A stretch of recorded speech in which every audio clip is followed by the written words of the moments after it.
100 पेक्षा जास्त विद्यार्थी आहेत तिथे, खूप गोंधळ होईल आणि काहीच कळणार नाही, मग कोणालाच काहीच कळणार नाही, है ना. आणि तुमचा नेट पण लवकर संपणार, त्यामुळे तुम्ही तुमचा स्क्रीन पण ऑफ ठेवा, व्हिडिओ आणि ऑडिओ पण ऑफ ठेवा, जेणेकरून तुम्हाला 2 तास अटेंड करायचं आहे. ठीक आहे. आणि काल आपण बघितलं ना हँड रेस कसा करायचं, मी तुम्हाला सांगत होते हँड रेस करा वगैरे, ते हळूहळू शिकू, एवढं काही मोठी गोष्ट नाहीये. शिकवले मॅम काल त्यांना. Hello teacher. बोल जागृती.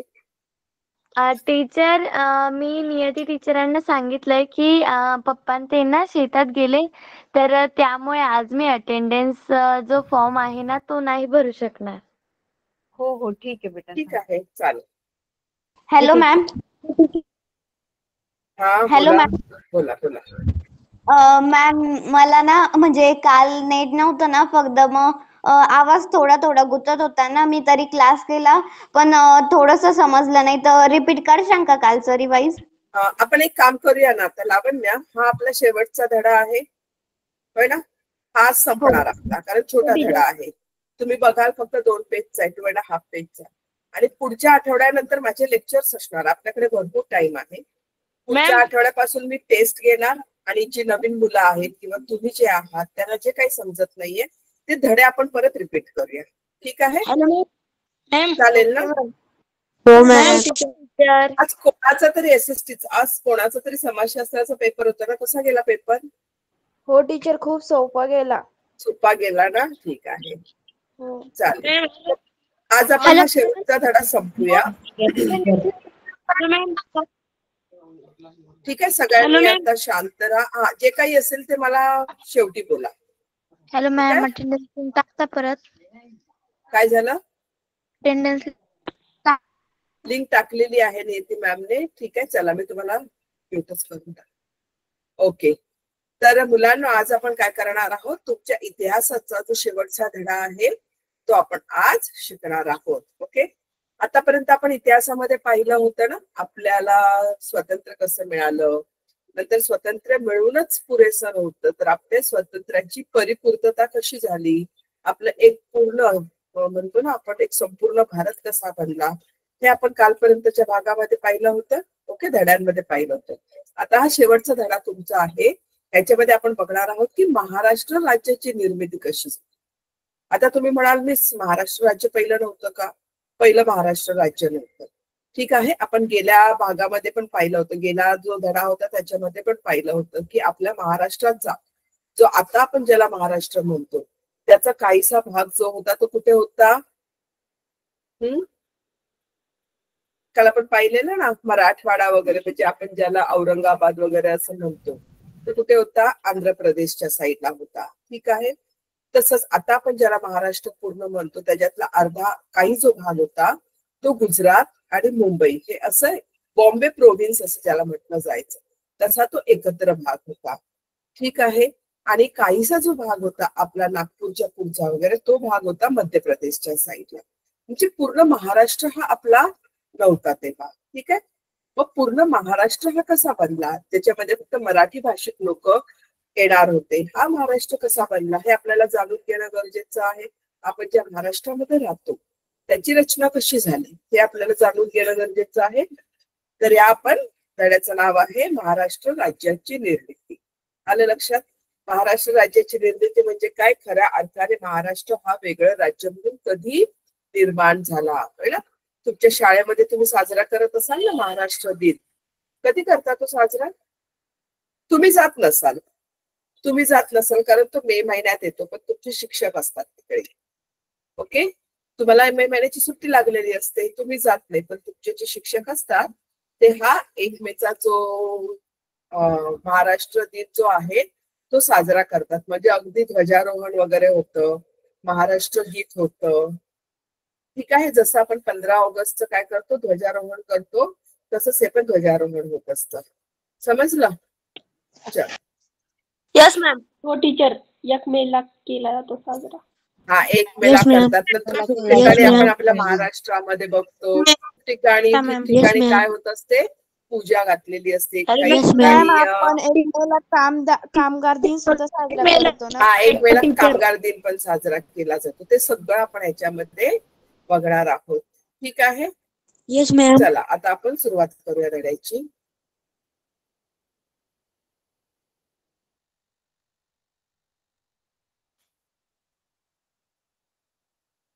थांबा, मला धडा ओपन करून दे माझ्यासाठी. ठीक आहे, तुम्हाला स्क्रीन विजिबल आहे? Yes ma'am. विजिबल. चालेल. Yes ma'am. Yes ma'am. Yes ma'am. आता काय आहे, महाराष्ट्र राज्याची निर्मिती कशी झाली? Yes ma'am. ओके. खरं तर ह्याची सुरुवात जी झाली होती, महाराष्ट्र राज्य एक वेगळं राज्य बनावं, मराठी भाषिकांचं राज्य बनावं. बोला काय झालं? Yes ma'am. बळीराम, काय झालं? काही नाही मॅम, ठीक आहे. कंटिन्यू करा मॅम. हा, मी जेव्हा बोलत असते ना तेव्हा कोणीच मला थांबवू नका. मी मध्ये मध्ये तुम्हाला Teacher, जेव्हा mic. वेळ देते ना तेव्हा मला हे करा. बोलत असताना Ma'am, इंटरप्ट केलं Teacher, mic ना mute करा. तेच ना बाळा, ना तुम्हाला समजलं पाहिजे. तुम्ही 8वीची मुलं आहात, लहान आहात का मी तुम्हाला माईक म्यूट करायला?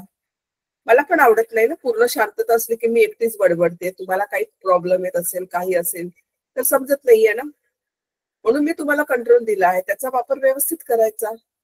आपण शिकलेलो आहे ना, जसं आपल्याकडे मूलभूत काय आहेत, आपले अधिकार आहेत, तसे आपले मूलभूत कर्तव्य पण आहेत ना.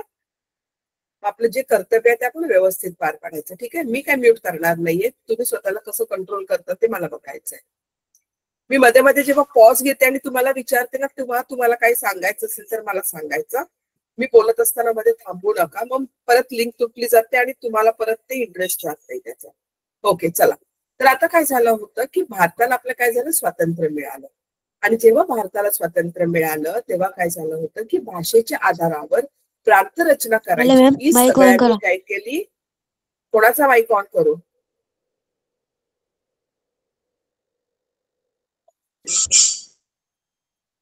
मॅम तो सांगतोय की माईक बंद करा म्हणून. ऑन करा. मुलांनो, मॅम शिकवत असताना विषयाच्या विपरीत दुसरं काहीही बोलताना मला आता आवाज आला ना, मी बंदच करून टाकेन माईक आणि डायरेक्ट क्लासच्या शेवटी बोलेन आता मी माईक. ठीक आहे? तेच मी का आणि चालू ठेवते की कधी कधी मी काही विचारलं तर मला परत त्यांच्याकडून रिप्लाय आला पाहिजे, म्हणून मी फक्त चालू ठेवते. असं की चला ते हा म्हणतील नाही म्हणतील समजलं असं, म्हणून मी म्हटलं थोडस चालू ठेवूया माईक. मला पण थोडं कठीण झालं 112 मुलांना हँडल करणं, मग मी पण बंद करेन. पण तुम्हाला ते आवडणार नाही मुलांना, समजलं? मग काय झालं, भारताला आपलं स्वातंत्र्य मिळालं आणि स्वातंत्र्य मिळाल्यानंतर काय झालं की भारताची आपले काय करायची, वेगळ्या वेगळ्या भाषेच्या तत्वावर, ठीक आहे, भाषेच्या तत्वावर काय करायची, वेगळ्या वेगळ्या राज्याची मागणी करायची. असं सगळ्यांचं मत ठरलं, सगळ्यांना असं वाटू लागलं. ठीक आहे, त्याचं तर काय होते, काही ऍडव्हान्टेज पण होते, काही डिसएडव्हान्टेज पण होते. काही लोकांना वाटत होतं, जसं आपण आपले काही फ्रीडम फायटर्स पण बघू शकतो. सगळ्यात चांगलं उदाहरण आहे आंबेडकर. ओके, त्यांना इच्छा नव्हती की भाषेच्या तत्वावर फाळणी व्हावी किंवा वेगळे वेगळे राज्य व्हावे, कारण त्यांना पण भीती अशी होती की जर वेगळे वेगळे राज्य केले, ओके, तर परकीय सत्ता जी आहे, पाकिस्तान तर अगोदरच टपून बसलेलं होतं, की परकीय सत्ता कोणाही एका राज्याला आपल्या काबीज केली तर, कोणतंही एक राज्य त्या परकीय सत्तेच्या आहारी गेलं तर, ही भीती खूप होती. ओके, त्यामुळे काही लोकांचा या गोष्टीला विरोध होता, पण बहुतांश लोकांचा काय होता, या गोष्टीला काय होता, पाठिंबा होता. त्यात आणखी एक विचार पुढे आला असा की आपला भारत कसा देश आहे, खूप मोठा देश आहे. ओके, विस्ताराने खूप मोठा आहे, लोकसंख्येने खूप मोठा आहे, आणि सगळ्यात महत्वाची गोष्ट काय होते की आपल्या भारतामध्ये काय होतं, वेगळ्या वेगळ्या भाषेचे, ओके, वेगळ्या वेगळ्या कल्चरची, वेगळ्या वेगळ्या संस्कृतीची लोक एकत्र राहत होती. आता एवढ्या मोठ्या भारतावर जर आपल्याला शासन करायचं आहे, ओके, आपली गव्हर्नमेंट फॉर्म होणार, तर पूर्ण भारतामध्ये एकच नियम लागू करणं कठीण होतं. जसं शिक्षणाच्या बाबतीत आपण बघतो ना, आता समजा जर आपल्या महाराष्ट्राची किंवा आपल्या भारताची राज्यच बनली नसते, एक इमॅजिन करा तुम्ही, ठीक आहे, राज्यच बनले नसते, महाराष्ट्र नसतं, काहीच नसतं, जसं अगोदर होतं तसंच असतं. म्हणजे आपला महाराष्ट्राचा काही भाग समजा आंध्र प्रदेशमध्ये असतात, काही भाग मध्य प्रदेशमध्ये आणि काही भाग सौराष्ट्र गुजरातमध्ये असतात. मग आता मला सांगा, आपण आता जे मराठीतून शिकतो आहोत, तुमची मराठी शाळा आहे, आपला मराठी अभ्यासक्रम आहे, आपल्याला मराठीतून शिकणं शक्य झालं असतं का? हा, भारत सरकारने, सेंट्रल गव्हर्नमेंटने, सेंट्रल गव्हर्नमेंट कोणती भाषा अंमलात आणली असती? आपल्या सरकारने कोणती भाषा अंमलात आणली असती शिक्षणासाठी? आपण फक्त एक छोटासा मुद्दा शिक्षणाचा घेतोय, तरी पण खूप मोठा प्रश्न होता, होय ना? परत काय झालं असतं, हा चल इंग्लिश तुम्ही म्हटलं, पण आपल्याकडे इंग्लिश भाषिक लोक तेवढी होती का? आणि आपण परकीय भाषेला सपोर्ट करणं, ओके, किंवा त्याचा अवलंब करणं हे एवढं गरजेचं होतं का? नाही, होय ना? त्यामुळे काय गरजेचं होतं, ते एकच मुद्दा नव्हता, मुद्दे भरपूर होते. जसं प्रत्येक प्रांतामध्ये त्या त्या भाषेचे लोक राहतात, त्यांचं लिखाण, वाचन, ओके. जुनी जी लोक होती त्यांना खरं तर हिंदी पण बोलता येत नव्हतं. जर तुम्ही तुमचे आजी आजोबा किंवा त्यांचे आई वडील जर तुम्ही आणखी 1-2 पिढी मागे बघितली, कारण तुम्ही खूप लहान आहात आता, ठीक आहे, तर तुम्ही त्यांना पण विचारून बघितलं तर त्यांना हिंदी पण येत नव्हतं. हिंदी आपली काय आहे, राष्ट्रभाषा आहे. त्यामुळे काय होतं, लोकांना त्यांची मातृभाषा येत होती आणि मातृभाषेमध्ये पण बोली भाषा येत होती. म्हणजे आपण जरी आपल्या महाराष्ट्राची मातृभाषा, आपली मातृभाषा मराठी असली तरी तुमचं मराठी बोलण्यामध्ये फरक आहे ना. तुम्ही जे सगळेजण मराठी बोलता, प्रत्येकामध्ये काय आहे, जसं जसं प्रांत आहे, जशी जशी गावं आहेत, तुमच्या भाषेमध्ये फरक आहे. तुमच्या पण लक्षात येतं ना, याला म्हणतात बोलीभाषा. तर पूर्वीचे लोक काय होती, मातृभाषा आणि बोली भाषेवर जास्त काय होते, अवलंबून होते. त्यामुळे त्या त्या राज्याचा कारभार जर त्या भाषेमध्ये झाला तर लोकांना ते सोपं जाणार होतं की नाही सांगा? त्या त्या भाषेमध्ये जर त्यांचे मजकूर आले सरकारचे, गव्हर्नमेंटचे, ओके, त्यांची काही नोटीस किंवा त्यांची काहीही सूचना वगैरे त्यांच्या भाषेमध्ये आलं तर त्यांना ते जास्त लवकर समजणार होतं. ओके, तो पण एक ह्याच्यामुळे विचार पुढे आला. म्हणजे ऍडव्हान्टेजेस होते, डिसएडव्हान्टेजेस होते, दोन्ही बाजू होत्या, ठीक आहे. आणि दोन्ही बाजू आपापल्या परीने बरोबर होत्या. तरी पण जास्तीत जास्त लोकांची मागणी काय होती की महाराष्ट्र किंवा भाषेच्या तत्वावर राज्यांची काय व्हावी, विभागणी व्हावी. आणि महत्वाचं म्हणजे ह्याच्यामध्ये काय होते, पुढारलेली जी लोक होती, शिकलेली जी लोक होती, विचारवंत जे होते, साहित्यकार जे होते, त्यांची पण मागणी तीच होती. ही फक्त सामान्य जनतेची मागणी नव्हती, तर ही जी लोक विचारवंत होती त्यांची पण मागणी होती. म्हणजे या गोष्टीला खरंच काहीतरी बेस असेल ना, जर एवढी लोक जर म्हणता आहेत तर त्या दृष्टीने विचार करणं भाग होतं. समजलं? आणि त्यामुळे काय झालं, महाराष्ट्रामध्ये मराठी भाषिक राज्याची मागणी करणारी एक संयुक्त महाराष्ट्र चळवळ सुरू झाली.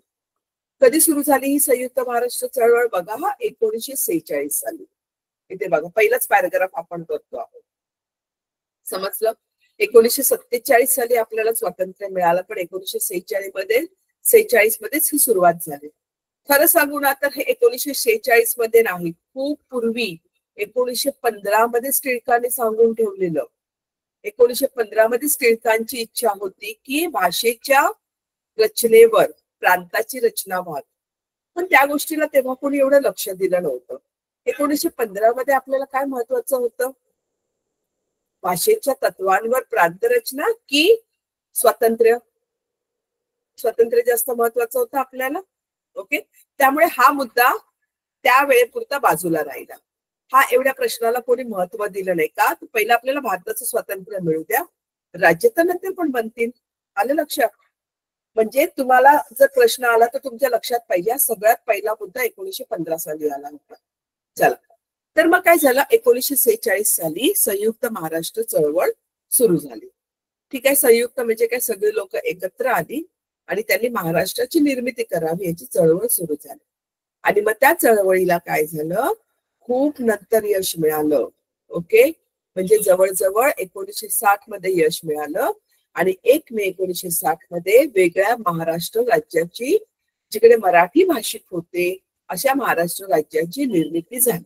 ठीक आहे, हे तुमचं काय झालं, एक सारांश आला. आता आपण बघूया की याची पार्श्वभूमी काय होती, ह्याची सुरुवात कधीपासून झाली होती. समजलं? मी तुम्हाला काय सांगितलं, पूर्ण स्टोरीचा एक समरी सांगितली. आता आपण पहिल्यापासून सुरू करूया. ठीक आहे, पार्श्वभूमी काय होती या गोष्टीची. तर मराठी भाषिक लोकांचे एकीकरणाचा विचार काय झाला, 20व्या शतकामध्येच लोकांनी मांडायला सुरुवात केली. जे जाणकार होते त्यांनी ह्याचं भाषेच्या तत्वावर प्रांताची रचना व्हावी हे विचार मांडायला सुरुवात केली. ठीक आहे. या विचाराला प्रकर्षाने पुढे कधी आणलं जेव्हा 1911 मध्ये इंग्रजांनी बंगालची फाळणी केली. तुम्हाला माहिती आहे ना, इंग्रजांनी बंगालची फाळणी कोणत्या आधारावर केली? भाषेच्या आधारावर, है ना. इंग्रजांचं इंटेन्शन वेगळं होतं, आपल्याला काय करा, फोडा आणि राज्य करा, है ना. 1857 नंतर इंग्रज हुशार झाले की भारतीयांना एकत्र ठेवायचंच नाही, त्यांची पॉवर काय करायची, वीक करायची, आणि त्यांचा डोळा होता बंगालवर, है ना. त्यामुळे बंगालमध्ये काय होतं की आपली पॉवर कमी करण्यासाठी, आपली एकी मोडण्यासाठी त्यांनी काय केलं, बंगालची फाळणी करायची सुरुवात केली. आणि बंगालची फाळणी कशी करायची, तर भाषेच्या तत्वावर. ठीक आहे. बंगालमध्ये एक भाग असा होता की तिकडे फक्त मुस्लिम लोक किंवा उर्दू भाषिक लोक राहत होते. त्याने काय केलं, बंगालचे 2 भाग पाडा, उर्दू वेगळे जातील, बाकीचे वेगळे येतील, हिंदू वेगळे येतील.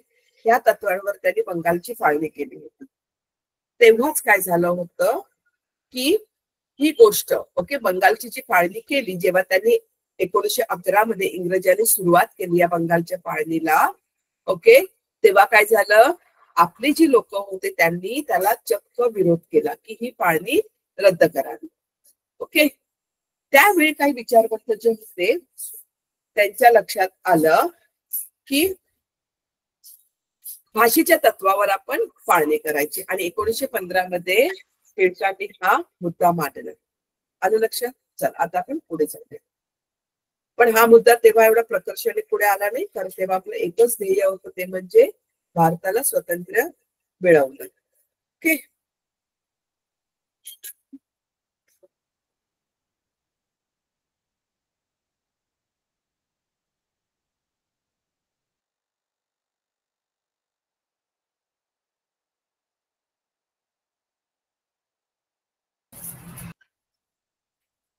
इथपर्यंतच समजलं तुम्हाला?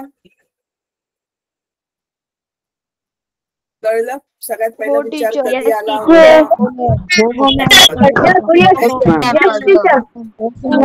आता आपण पुढे जाऊया.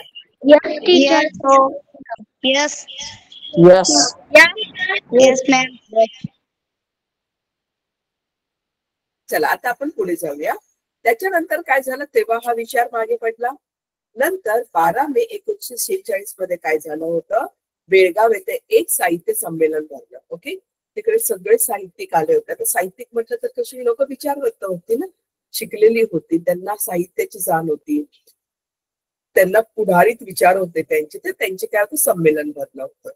आणि मग त्या संमेलनामध्ये परत काय झालं, संयुक्त महाराष्ट्र संदर्भाचा महत्वपूर्ण ठराव मंजूर करण्यात आला की आपल्याला काय पाहिजे, संयुक्त वेगळा महाराष्ट्र पाहिजे. ओके. त्या ठरावाला तिकडे मंजुरी देण्यात आली. चला आता 1946 नंतर त्या दृष्टीने पावलं उचलायला सुरुवात झाली. आता ह्याच्यामध्ये कोणी कोणी पुढाकार घेतला ते आपण बघणार आहोत. आता संयुक्त महाराष्ट्र परिषद. ओके. आता परिषद म्हणजे काय, ऑब्व्हियसली आपण एखादी मुवमेंट करतो किंवा एखादी गोष्ट आपण पुढे आणतो, त्याच्यासाठी आपल्याला काय पाहिजे असते, लोकांची जनसंख्या आपल्या बरोबर हवी असते, लोकांचा आपल्याला प्रतिसाद हवा असतो, आणि त्याच्यासाठी एक परिषद, ओके, एक ऑर्गनायझेशन क्रिएट करणं हे खूप गरजेचं असतं. एखादी परिषद किंवा एखादी संघटना स्थापन करणं गरजेचं असतं. मग या संघटनेमध्ये काय होतात, सारख्या विचारांची लोक जी असतात ती एकत्र येतात आणि ते काय करतात, एखाद्या गोष्टीसाठी उठाव करणं किंवा एखाद्या गोष्टीची मागणी करणं हे करत असतात. मनुष्यबळ गरजेचं आहे. ओके. मग काय झालं, 28 जुलै रोजी मुंबई येथे शंकरराव देव यांच्या अध्यक्षतेखाली काय झालं, महाराष्ट्र एकीकरणासाठी परिषद भरली. ओके. म्हणजे महाराष्ट्र हा एक प्रांत पाहिजे यासाठी परिषद भरली. ओके. आणि या परिषदेमध्ये काय झालं की या परिषदेने मराठी भाषिक प्रदेशांचा एक प्रांत असावा, म्हणजे महाराष्ट्र हा असा एक प्रांत असावा की जिकडे सगळे कोण पाहिजे, मराठी पाहिजे. ठीक आहे. ह्याच्या अगोदर काय होतं, आपल्याला मुंबईमध्ये कोण होतं, कोकण होता. ओके. सौराष्ट्र म्हणजे गुजरात आणि मुंबई, त्याला मिळून तेव्हा काय बोलायचे, बॉम्बे प्रोव्हिन्स बोलायचे. आलं लक्षात? नंतर आपण बघू शकतो की मध्य प्रांतामध्ये काय होतं, मराठवाडा वगैरे होता. ओके. गोमंतक, असे सगळे आपले काय होते, विखुरलेले प्रदेश होते. ओके. या सगळ्यांना काय करायला पाहिजे, एकत्र करून, जिकडे जिकडे आपले मराठी भाषक विखुरलेले आहेत त्या सगळ्यांना एकत्र करून महाराष्ट्राची निर्मिती करावी हा ठराव संमत झाला. कधी संमत झाला? 28 जुलै. ओके, कधी संमत झाला हा ठराव? एक मिनिट तुम्हाला अनम्यूट करते. कधी संमत झाला हा ठराव?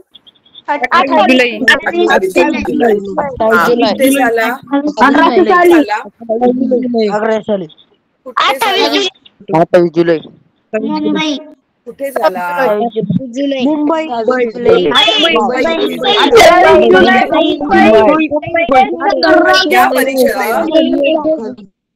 या परिषदेचं अध्यक्षपद कोणी बजावलं होतं?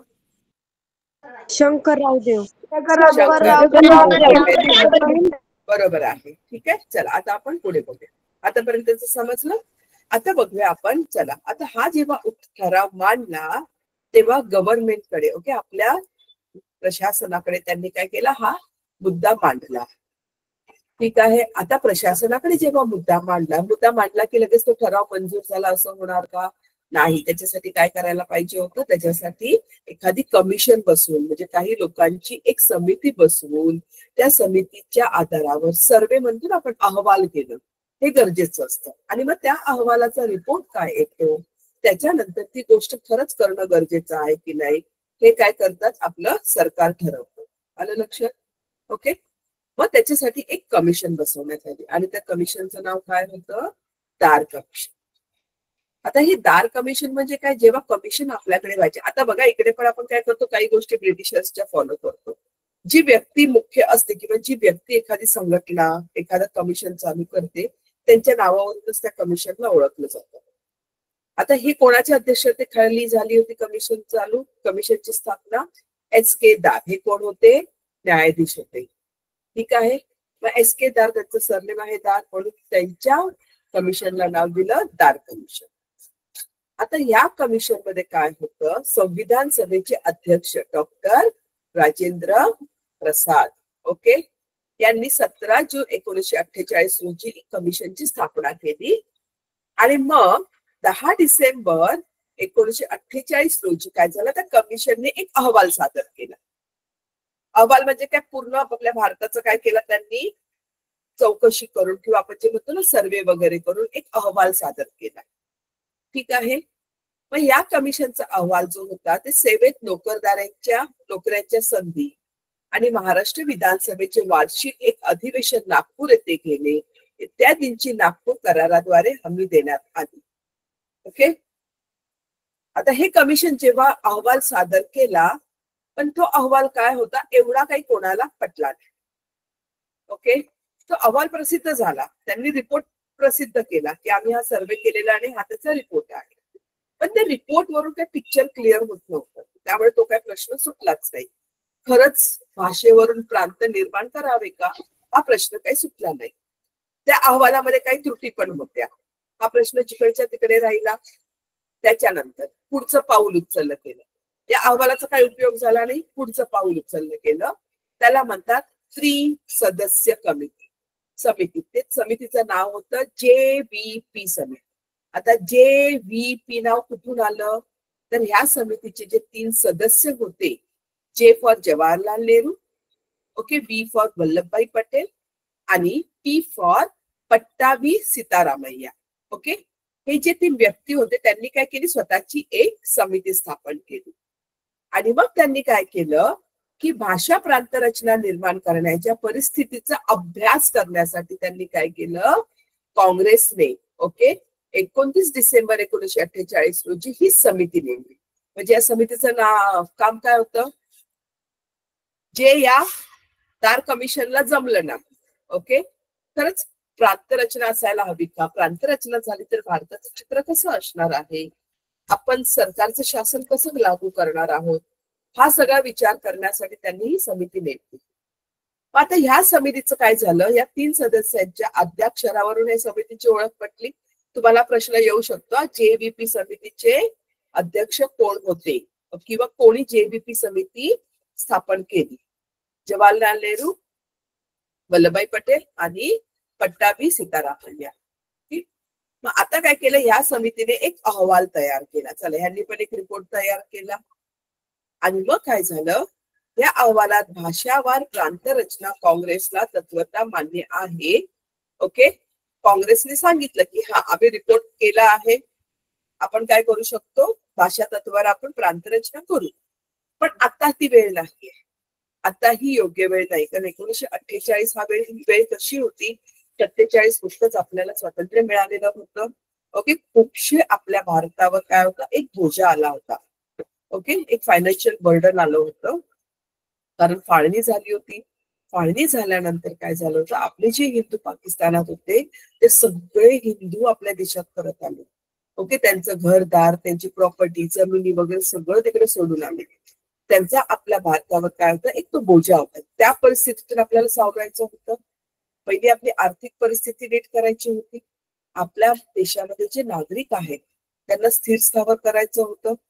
ओके, त्यांना नोकरी उपलब्ध करून किंवा त्यांना पोटापाण्याची सोय करणं हा मेन उद्देश होता आपल्याकडे. आपण गेल्या पाठामध्ये पण बघितलं, 1947 स्वातंत्र्य जो साल होता तो काय खूप सहज सोपा नव्हता आपल्यासाठी.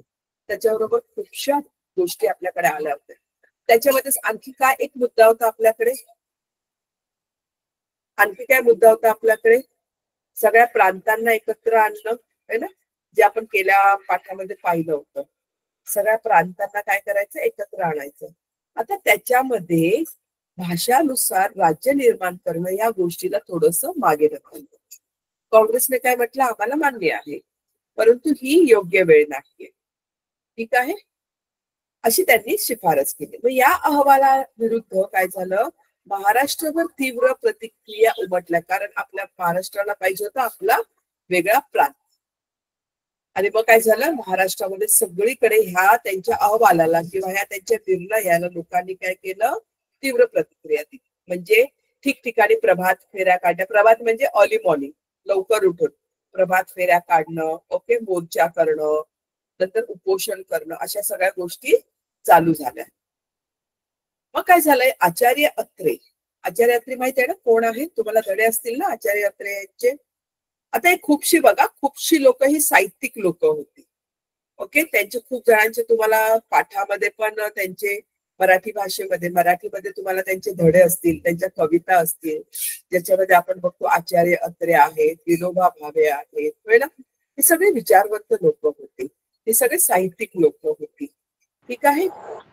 हा, मग काय झालं, आचार्य अत्रे यांनी काय केलं, मुंबई महापालिका जी होती, ओके, मुंबई महापालिकेमध्ये मुंबई ही सह संयुक्त महाराष्ट्राचा ठराव मांडला. म्हणजे आम्हाला काय पाहिजे आहे, महाराष्ट्र हवा आहे, पण त्या महाराष्ट्रामध्ये कोण पाहिजे आहे, आपल्याला मुंबई पाहिजे आहे. कारण मुंबई कोणाबरोबर होती, आता जस्ट मी सांगितले. चला डोकं चालवा, सुरुवातीलाच मी म्हटलेलं मुंबई कोणाबरोबर तरी होती, मराठवाडा, अरे नाही, कोणत्या राज्याबरोबर होती, मराठवाडा कुठे होता आपला, नाही, गुजरात,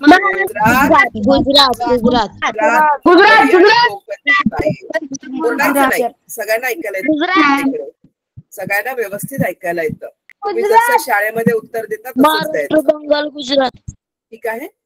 तर मुंबई कोणामध्ये सामील होती, गुजरातमध्ये. ठीक आहे. त्यामुळे विनोबा भावे यांनी काय म्हटलं, मुंबई महापालिकेवर त्यांनी मोर्चा नेला आणि तिकडे त्यांनी सांगितलं की आम्हाला महाराष्ट्र पाहिजे आणि महाराष्ट्रामध्ये आम्हाला मुंबई पण पाहिजे आहे. ठीक आहे. चला, मग तिकडे काय झालं, मतदान झालं. त्या मतांमध्ये काय झालं, 50 विरुद्ध 35 मतांनी हा ठराव मंजूर झाला. म्हणजे जास्तीत जास्त आपल्याकडे मतं पडली की हा महाराष्ट्रामध्ये मुंबई असणं गरजेचं आहे. ओके, चला, म्हणजे आता दुसरी मागणी काय होती, आम्हाला फक्त महाराष्ट्र पाहिजे, पण महाराष्ट्रामध्ये मुंबई पाहिजे आहे. आता पुढे बघूया आपण, राज्य पुनर्रचना आयोग. ओके, राज्याची आता काय करायची आहे, पुनर्रचना करायची आहे ना भाषेच्या आधारे.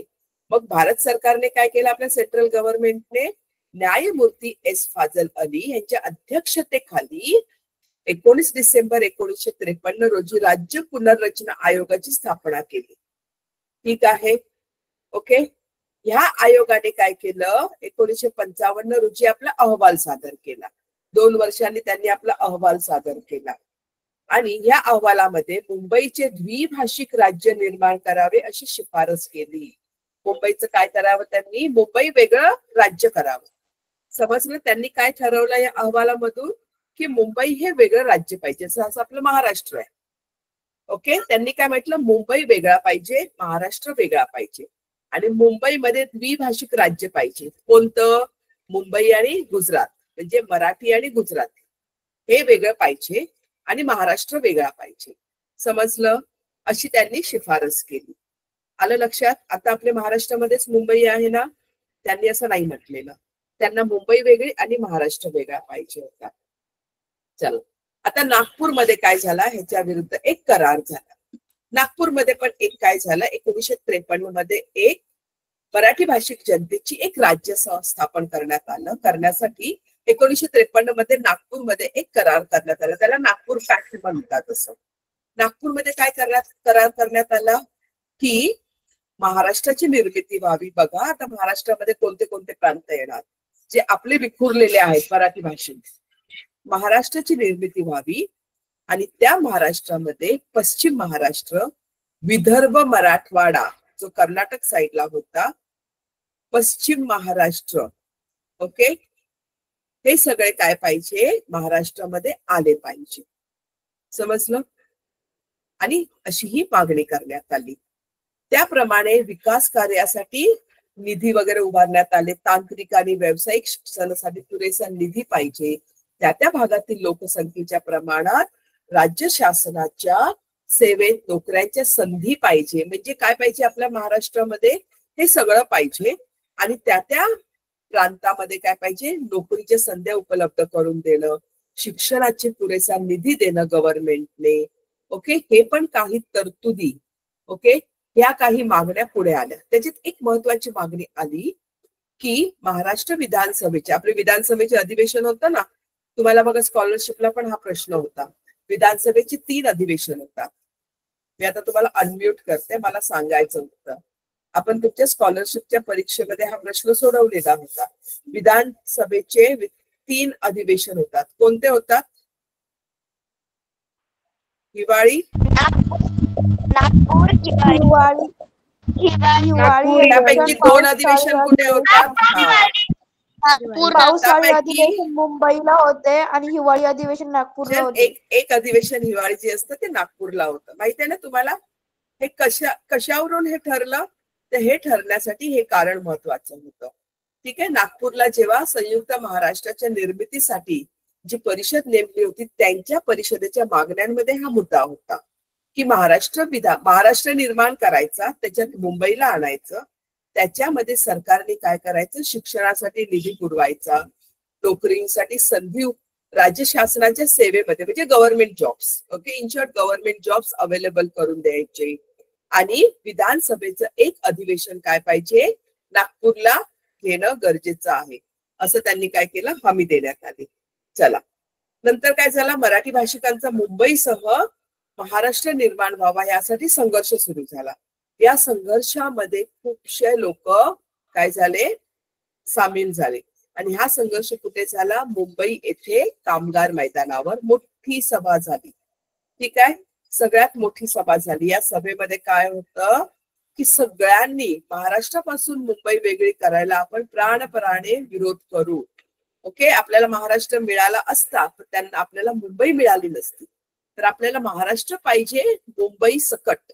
ओके, ह्याच्यासाठी सगळी जण लढा देऊ लागले. ओके, या लढ्यामध्ये खूपशी लोक भाग घेतलेला. जसं याच्यामध्ये महिला पण पुढे होत्या. महिलांमध्ये बघा इकडे नावं लिहिली आहेत, सुमतीबाई गोरे, इस्मत चुगताई, दुर्गा भागवत, तारा रेड्डी, चारुशिला गुप्ते, ओके, नंतर कमलाताई मोरे, सुलताना जोहारे, अशा अनेक महिलांनी या आंदोलनामध्ये भाग घेतला. चला, आता काय झालं, हळूहळू आपण पुढे सरकूया. चला, 1955 मध्ये काय झालं, कामगारांची सभा झाली. आता ह्या कामगारांच्या सभेमध्ये काय झालं, विविध कामगार संस्था, ज्या विविध कामगार संस्था होत्या ते, कम्युनिस्ट नेते जे होते ते, ओके, प्रजा समाजवादी पार्टीची जी लोक होती, शेतकरी कामगार पक्ष, म्हणजे आपल्या भारतामध्ये जे छोटे छोटे जे काही पक्ष होते, ओके, ते सगळे काय झाले, एकत्र आले. ओके, आणि अनेक राजकीय पक्ष ह्याच्यामध्ये काय झाले, या सभेमध्ये सामील झाले. आणि ह्या सभेचे अध्यक्ष कोण होते, कॉम्रेड श्रीपाद अमृत डांगे हे होते. ठीक आहे. यांनी ब्रिटिशांच्या वेळी पण खूपसा लढा दिला होता, ब्रिटिशांनी यांना अटक पण केली होती तेव्हा. ठीक आहे. कॉम्रेड आणि हे कम्युनिस्ट पक्षाचे होते. यांनी ह्याच्यामध्ये काय केलं, अध्यक्षस्थानी होते ते. ठीक आहे. नंतर या अधिवेशनामध्ये एस.एम. जोशी यांनी काय ठराव मांडला की मुंबई विदर्भासह संयुक्त महाराष्ट्र बनावा. म्हणजे आमचा महाराष्ट्र जो बनेल त्या महाराष्ट्रामध्ये विदर्भ पण पाहिजे आणि मुंबई पण पाहिजे असं त्यांनी केलं. आणि या संघर्षाला आता सुरुवात झालेली होती. ठीक आहे. प्रत्यक्ष संघर्षाला सुरुवात झाली. जे मराठी भाषिक होते त्या जनतेमध्ये अत्यंत असंतोष वाढत गेला होता.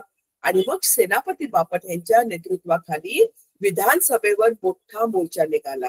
महाराष्ट्राची निर्मिती करण्यासाठी सेनापती बापट हे चांगले लेखक पण होते, साहित्यिक पण होते. ठीक आहे.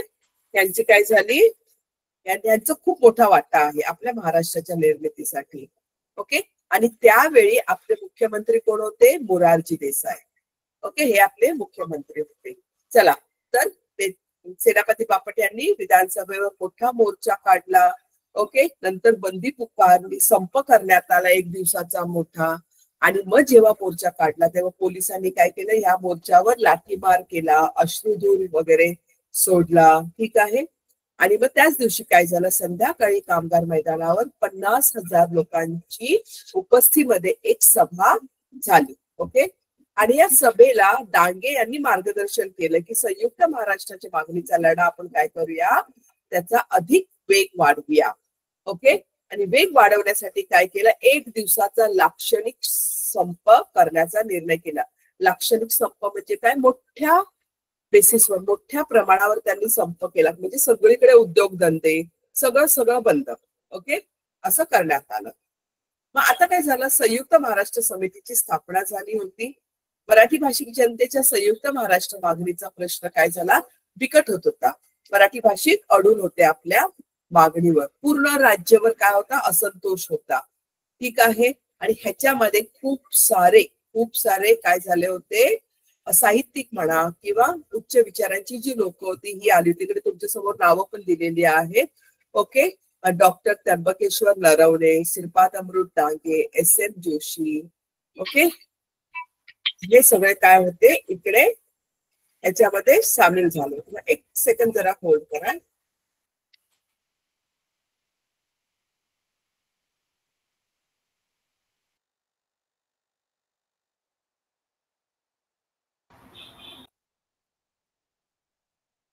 हे सगळे ह्याच्यामध्ये सामील झाले होते. आणि ही जी आंदोलनं होती पूर्ण गावागावामध्ये पसरली होती. सगळीकडे यांची आंदोलन झाली होती की आम्हाला संयुक्त महाराष्ट्र पाहिजे.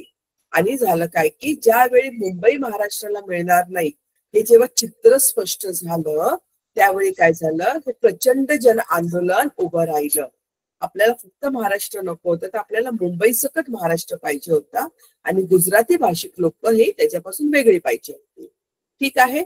आणि मग काय झालं, हा जन आंदोलन उभं राहिलं. आणि मग त्या चळवळीमध्ये हुतात्मा 106 जण. राज्य शासनाने काय केलं, या लोकांना थांबवण्यासाठी, कंट्रोल करण्यासाठी गोळीबार केला. आणि ह्या गोळीबारामध्ये 106 जण काय झाले, हुतात्मा झाले. आणि त्यांच्या स्मरणार्थ मुंबईला, जर तुम्ही कधी मुंबईला आलात सीएसटीच्या इकडे फ्लोरा फाउंटन, ह्याला आपण जुनी मुंबई बोलतो.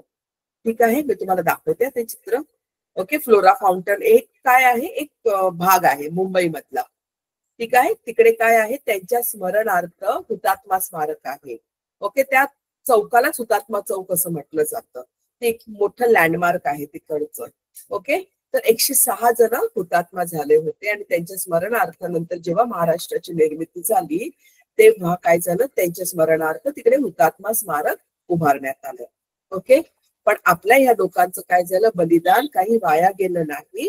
आणि मग 1 नोव्हेंबर 1956 द्विभाषिक मुंबई राज्य अस्तित्वात आलं. द्विभाषिका, 2 भाषेचं मुंबई राज्य, त्याच्यामध्ये गुजराती आणि मराठी भाषिक होते. हे राज्य अस्तित्वात आलं. 1957 साली परत काय झालं, लोकसभा, विधानसभा, मुंबई महानगरपालिकेच्या निवडणुका आल्या. ज्या निवडणुका आपल्या 5 वर्षांपूर्वी होत्या ना त्या निवडणुका आल्या. आणि ह्याच्यामध्ये काय झालं, संयुक्त महाराष्ट्र समितीला सगळ्यात जास्त यश मिळालं. आणि मग या निकालावरून काय झालं की मतदार द्विभाषिकांविरुद्ध आणि संयुक्त महाराष्ट्राच्या बाजूने आहेत हे स्पष्ट झालं. म्हणजे सरकारला पण कळलं की ज्यांनी मतदान दिलेलं आहे त्यांनी सगळ्यात जास्त मतदान कोणाला दिलेलं आहे, महाराष्ट्र समितीला, संयुक्त महाराष्ट्र समितीला. म्हणजे सरकारला पण कळून आलं होतं की आपले जे मतदार आहेत, जी आपली जनता आहे ती द्विभाषिकांविरुद्ध आहे. त्यांना प्रत्येकाला आपल्या भाषेचं संयुक्त महाराष्ट्र पाहिजे आहे हे जनतेच्या आपल्या सरकारच्या लक्षात आलं. ठीक आहे. आता ह्याच्या वेळीच काय झालं, प्रतापगडावर छत्रपती शिवाजी महाराजांचा एक मोठं अश्वारूढ पुतळ्याचं अनावरण आपले पहिले पंतप्रधान होते जवाहरलाल नेहरू यांच्या हस्ते झालं 30 नोव्हेंबर 1957 रोजी तिकडे होणार होतं. ठीक आहे. आता लोकांना खबर लागली की 1957 आता 30 नोव्हेंबरला आपले पंतप्रधान येणार आहेत त्या पुतळ्याचं अनावरण करायला. यावेळी संयुक्त महाराष्ट्र संघाची जी लोक होती त्यांनी प्रचंड मोर्चा काढला. प्रतापगडावर येणार होती, महाराष्ट्रामध्ये येणार होती, सगळ्यांनी तिकडे काय केलं, मोर्चा काढला, तीव्र निदर्शनं केली. ठीक आहे. आणि मराठी भाषिकांच्या भावनांची आणि परिस्थितीची जाणीव पंडित नेहरूंना करून दिली त्यांनी की आम्हाला किती इंटेन्सली, आम्हाला किती तीव्रतेने आमचा काय पाहिजे, संयुक्त महाराष्ट्र पाहिजे आहे. तेव्हा त्यांनी पंतप्रधानांना दाखवून दिलं. कारण पंतप्रधान कुठे असतात, आपली दिल्लीला असतात ना, महाराष्ट्रामध्ये येण्याचं त्यांचं कारणच नव्हतं प्रत्येक वेळी. जेव्हा ते आले तेव्हा लोकांनी मोर्चा काढून त्यांना त्यांचं काय केलं, मत दर्शवून दिलं. ठीक आहे. आणि मग नंतर काय झालं की ही सगळी परिस्थिती ओके संयुक्त महाराष्ट्र समितीच्या नेतृत्वाखाली किंवा आंदोलनामुळे काय झालं, केंद्र सरकार महाराष्ट्र निर्मितीस अनुकूल झाले. केंद्र सरकारने काय केलं, महाराष्ट्राची निर्मिती करण्यासाठी होकार दिला. ठीक आहे. आणि मग या प्रसंगी काँग्रेसच्या अध्यक्ष, तेव्हा काँग्रेसच्या अध्यक्ष होते इंदिरा गांधी. ठीक आहे. यांनी आपले वजन संयुक्त महाराष्ट्राच्या पारड्यात टाकले. म्हणजे त्यांनी पण काय केलं, यांना सपोर्ट केला. आणि मग 2 भाषिक प्रांताच्या रचनेस केंद्र सरकारने अनुमती दिली, महाराष्ट्र व गुजरात. ओके. मग काय झालं, त्याच्यानंतर 1960 साली एक महाराष्ट्राची निर्मिती करण्यात आली. म्हणजे आपल्या संविधानामध्ये पण हा कायदा होता. त्या कायद्याला धरून ओके मुंबई पुनर्रचनेचा कायदा मंजूर करण्यात आला आणि आपल्या महाराष्ट्राची निर्मिती करण्यात आली.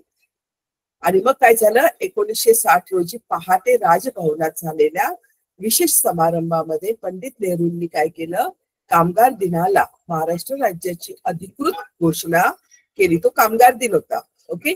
यशवंतराव चव्हाण यांच्यामुळे आपण तो कामगार दिन साजरा करत असतो. त्याच दिवशी त्यांनी काय केलं की अधिकृतपणे महाराष्ट्र राज्याची निर्मिती झाली अशी घोषणा दिली. ओके. आणि मग ह्या महाराष्ट्राचे पहिले मुख्यमंत्री म्हणून कोण झाले, यशवंतराव चव्हाण झाले. आलं लक्षात. एक मिनिट. ठीक आहे. आता मी तुम्हाला आहे ना ते स्मारक दाखवते, हुतात्मा चौकचं जे स्मारक आहे ते मी तुम्हाला दाखवते. ठीक आहे. म्हणजे ज्या लोकांनी आपले काय केलं होतं,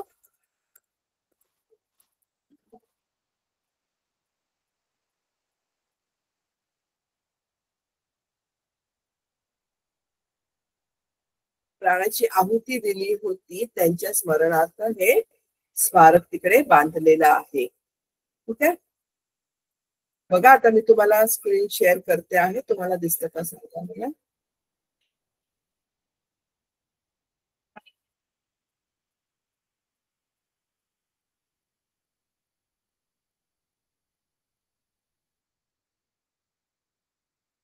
हा दिसते तुम्हाला स्क्रीन.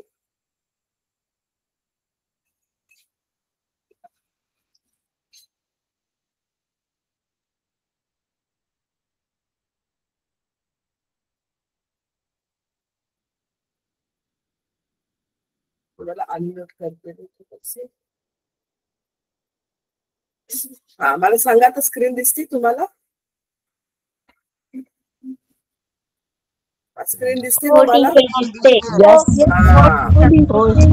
फ्लोरा फाउंटन दिसत आहे. फाउंटन याला हुतात्मा चौक पण म्हटलं जातं. हे असं दिसतं, हे बघा हे असं आहे हुतात्मा चौक. कधी तुम्ही मुंबईला आलात सीएसटी कडे ओके. चर्चगेट, नंतर CST छत्रपती शिवाजी टर्मिनस या साईडला आलात तर तुम्हाला खूपशे ब्रिटिशकालीन बांधकामं दिसतील तिकडे. ओके. नंतर हे जे ऐतिहासिक काही वास्तू आहेत त्या तुम्हाला तिकडे दिसतील. हे बघा, हे हुतात्मा चौक दिसत आहे ना, हे बघा हुतात्मा आहे ते, आणि त्यांच्या हातामध्ये मशाल आहे. मोठं करून दाखवा ना एकदम. मोठं करा ना. एक मिनिट, हे बघा मी करते मोठं. दिसलं? हॅलो मॅम, मी बाहेर गेली होती म्हणून उशिरा दिसलं आता? मोठं करा ना मॅम. आणखी किती करू? नाही दिसत आहे? मॅम आता दिसतंय? हे फ्लोरा फाउंटन आहे, याला म्हणतात फ्लोरा फाउंटन. ओके.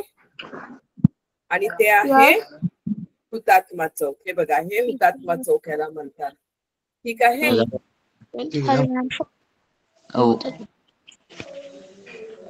आता हे फ्लोरा फाउंटन काय आहे, ह्याच्याशी नाही, हे वेगळं आहे. 1864 मध्ये बांधण्यात आलं होतं. ठीक आहे. म्हणजे हे एक प्रतीक आहे, जे रोमन लोक जेव्हा होते तेव्हा त्यांचं एक त्यांची म्हणतात एक देवी वगैरे. झूम करून पहा ना त्याला, झूम करून पहा. मॅम झूम करून पहा, सर्वजण तुम्हाला पाहता येते, मोठं होते. ठीक आहे सर. सर मॅम बोल ना, बोल. जरा मोठं करा ना थोडं. झूम करू? बाळा, तुमच्या इकडे आहे ऑप्शन, तो झूम करा ना. टीचर करते तुम्ही नंतर पण बघू शकता. युट्यूबला जा. युट्यूबला नाही जायचं, गुगल मध्ये जाऊन कधी पण सर्च करा, विकिपीडिया बघायचं. दिसलं. ठीक आहे. हा, हे हुतात्मा चौक म्हणतात. ते बघा, ही ब्रिटिश कालीन बिल्डिंग आहे. इकडे पण तुम्हाला दिसते ब्रिटिशांच्या काळातली बिल्डिंग आहे. ठीक आहे. चालेल, चला. तर आता आपला हा धडा इकडे संपलेला आहे. तुम्हाला समजलं का? ह्याच्यामध्ये आपण काय पाहिलंय की आपल्या महाराष्ट्राची निर्मिती कशी झाली, म्हणजे सुरुवातच कशी झाली की महाराष्ट्र प्लस मुंबई सकट आपल्याला मिळालेला महाराष्ट्र. ठीक आहे. हा, आता आपण काय करणार आहोत लक्षात घ्या सगळ्यांनी. आता आपला हा पूर्ण सिलेबस तुमचा संपलेला आहे, सगळे धडे आपले संपलेले आहेत. पुढच्या गुरुवारी जेव्हा माझं लेक्चर असेल, सगळ्यांनी त्यांच्यात काही क्वेरीज असतील, एखादा पाठ तुम्हाला समजला नाही मला सांगायचं. समजलं? मग तो एखादा पूर्ण धडा नका सांगू, मी पूर्ण धडाच मला समजला नाही असं कधीच नसतं. समजलं नाही, का समजलं नाही हेच कारण मला तुमच्याकडून पाहिजे. आलं लक्षात? असं नाही की तुम्ही अटेंड नाही केला, तुम्ही अभ्यासच नाही केला आणि तुम्ही काही म्हणाल की मिस मला हे समजलं नाही. मी तुम्हाला बॅक क्वेश्चन करेल, मी तुम्हाला बॅक क्वेश्चन करेल काय समजलं नाही त्याच्यामध्ये. त्याच्यासाठी तुम्ही आधी प्रिपेअर होणं गरजेचं आहे. धडे वाचा, त्याच्यामध्ये कोणता मुद्दा कळला नाही किंवा कोणत्या मुद्द्यामध्ये तुम्हाला कन्फ्युजन आहे हे मला व्यवस्थित सांगायचं. मी कधीच हे क्वेश्चन ऍक्सेप्ट करत नाही की मॅम कळलं नाही, असं होऊ शकत नाही. का कळलं नाही ते मला सांगायचं, काय कळलं नाही का, आणि मग आपण काय करायचं, तो एक पर्टिक्युलर मुद्दा मी परत तुम्हाला रिवाइज करेल. ठीक आहे.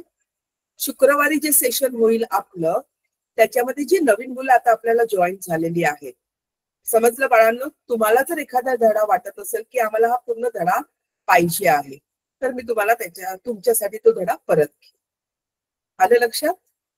तर शुक्रवारी फक्त नवीन मुलं बोलतील आणि गुरुवारी जी जुनी मुलं आहेत, आतापर्यंत आपण जे धडे शिकलेलो आहोत त्यांच्याच फक्त डाऊट सॉल्व्हिंग होणार. येतंय लक्षात? येत असेल तर थंब करायचं, थंब करायचं येत असेल लक्षात तर.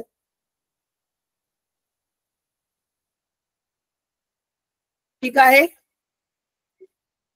क्लिअर झालं तुम्हाला? गुरुवारी जुने students doubt solving. Ma'am homework काय आहे? Hello ma'am. हा बोल. Ma'am homework. हा एक मिनिट. होमवर्क मध्ये बघा, टिपालिया, संयुक्त महाराष्ट्र परिषद आणि संयुक्त महाराष्ट्र समितीचे योगदान दिसतंय? हे दोन उत्तर लिहून